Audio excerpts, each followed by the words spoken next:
Hi, this is Chris Sorrell, AI Advisory Practice Lead at Catalyte, and today we're going to talk about AI systems support roles. So today we're going to build on our last conversation about AI upskilling and talk about some of the roles that we see moving forward that are going to be necessary for supporting AI systems.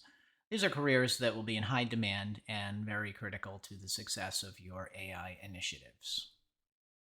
So, first we have the prompt engineer, and they're responsible for designing base prompt, system messages, and using other prompting strategies to ensure alignment with system goals. They're also responsible for sanitizing and adjusting user prompts. But what does this really mean?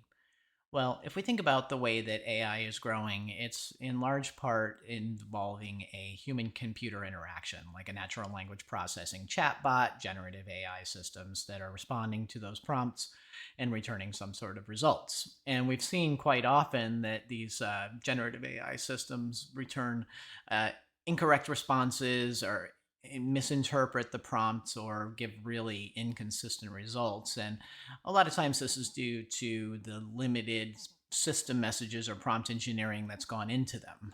And so it's really important with this type of an interface that you tailor it very narrowly to your use cases. Obviously, if you have a need for a very creative, sort of talkative chat bot, then you're going to need a different set of system messages and temperatures and prompts than if you need a very specific one that only uses your data and is very precise. And so a prompt engineer is going to be responsible for crafting the base prompts and messages and temperatures to set the conditions for success for your use cases. On the other side, we've seen the way that attackers can essentially social engineer a chatbot by using prompts. Let's say, telling a chatbot, "Hey, don't offend me," by asking for permissions, or things like that, where they're getting to information that they really shouldn't have access to. And so, a prompt engineer can be also responsible for essentially detecting and sanitizing those types of prompts from the user, maybe returning an error message or recontextualizing the prompt so that it's safe before passing it on to the AI system. So all of this is really a subset of what we would call HCI, or human computer interaction. We would consider this to be kind of the computer side of human computer interaction, and we'll talk about the user side here in a bit in the user experience role. So next we have the model trainer, and they're responsible for curating the content and source data upon which models are trained, and ongoing training, QA, and refinement to improve accuracy. So what we've seen with a lot of the publicly available large language models like ChatGPT or Gemini or Copilot is that they're trained on a very broad set of data from social media like Reddit or Facebook or other information sources like Wikipedia, and not always with the consent of the users and organizations involved with producing that content. Moreover, that content isn't always accurate or relevant for the use cases. And so, as organizations seek to have better specificity and alignment with the use cases for their models, they're going to need resources who can train those models for their needs. And this is going to involve selecting the appropriate base model, or selecting maybe to train a model from scratch, identifying the appropriate data, ensuring that it's in the right format, as well as producing the functions that will accurately predict their use cases. And so this is a very QA and SDET heavy role. Requires a lot of analytical skill, the ability to refine a model over time, and to understand how models work, what the training algorithms are, and how they are effective for your use cases. And it is a very use case specific type of effort. If you have, for example, computer vision that's detecting physical anomalies in x-rays for medical diagnostics, that requires much more precision and accuracy and a very different data set than a conversational chatbot. And so the model trainer is going to be ultimately responsible for understanding the right data and the right model to use for that type of use case. And then once a system is put into production, they're going to be responsible for using feedback mechanisms and other remediation tools to improve the quality of the model, as well as to introduce new data and functionality as it's needed. And so this is a very ongoing support role that's going to be critical to the success of any non-trivial AI implementation. So, as AI takes on increasingly non trivial tasks, we are seeing a commensurate growth in attacks and other attempts to circumvent security around the AI systems. And so, uh, we'll see an increasing need for AI security specialists. And these are going to be resources who are responsible for the security of the AI systems as well as the data and systems they access. Preventing prompt engineering hacks and other specific vectors of attack, and generally ensuring the security of the systems. So, when we think about the ways that AI is being used, oftentimes there's a sort of a social engineering component with things like chatbots or natural language processing, where users are able to maybe circumvent security by prompt engineering, by telling the system, hey, don't offend me, by asking for permissions or things like that. And so a security specialist is going to be responsible for working with model trainers and prompt engineers to ensure that those types of failures don't happen. They're also responsible for understanding the security posture of your organization. So if you turn on something like a productivity AI like Gemini or Copilot 365 or something, it's really important to understand the types of security that are already in place. If you've got a bunch of files in Google Drive or team sites or something like that, and they're shared with the entire organization, when you turn on a productivity AI, it's entirely possible that users will have access suddenly to content that they didn't know existed that they shouldn't have access to.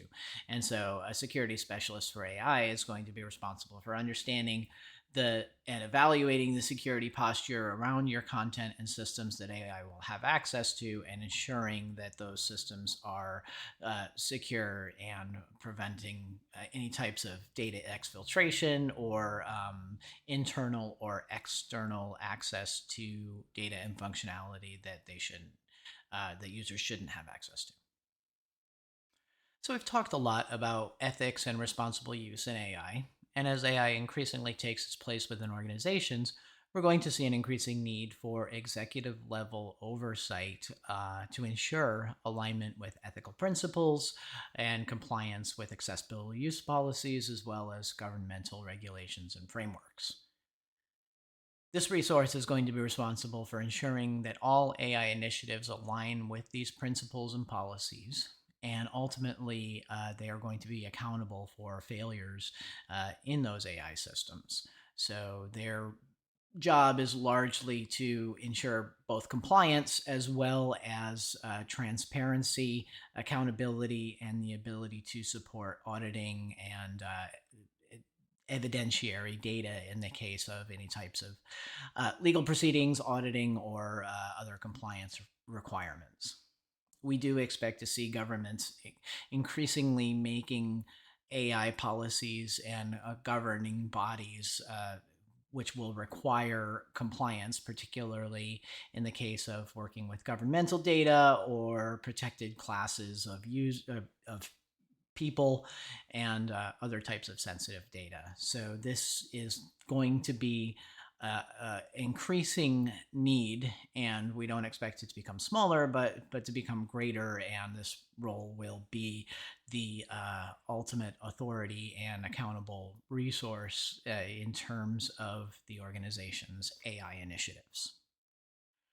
So, as we increasingly place AI into positions where users interact with it, we're going to see an increasing need for user experience engineers. And these are going to be resources responsible for designing the ways in which humans and AI interact. That may include things like personality design, common language conventions, UI, accessibility, and other HCI concerns.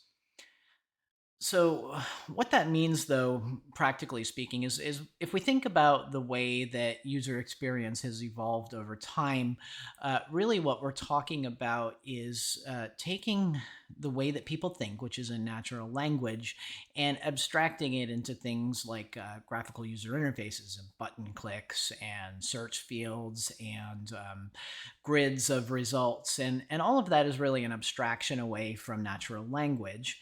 And then we're expecting the user to abstract it back into natural language in terms of the way they read it and they think about it. And so when we look at the way that AI functions, of course, we're dealing with natural language directly. And so it's going to require new conventions and new ways of approaching that don't require that type of abstraction. We shouldn't be expecting AI systems to speak in buttons and grids and search fields. We should be really focused on engaging with people in natural language and limiting that type of abstraction. And so part of this is going to be about designing your AI's personality, its persona, the way it interacts with somebody. Of course, if they're acting as a sort of a physician or a medical advisor or something like that, they have a different persona than a sales concierge or something. So user experience is going to be ultimately responsible for designing those type of AI personalities. Additionally, I think we'll see a need for establishing common conventions in terms of language. And so, like we have UI conventions today about how buttons should work, how drop down fields should work, things like that, we should expect to have common language conventions so that when we speak to an AI system, regardless of the system in question, it should understand certain terms and terminology the same way so that we can have some consistency to the user experience. Additionally, accessibility will be important. Supporting screen readers, supporting other types of accessible systems is going to be necessary both from a UI perspective, but also from a language perspective, because the way that these screen readers and other systems have evolved is largely around graphical user interfaces. And I think we'll see a need to design around natural language interfaces.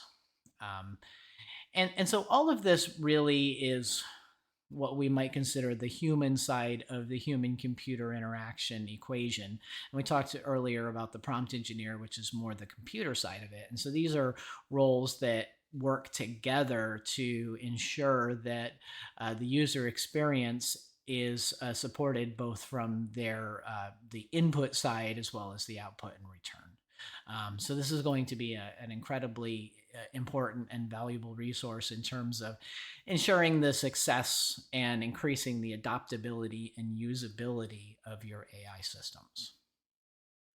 So lastly, we have custom development. There will continue to be an ongoing need for custom developers, and this may be implementing AI systems like productivity AI and customizing them to access your own data or your systems. It may be integrating AI functionality into existing applications or developing or fine-tuning new models.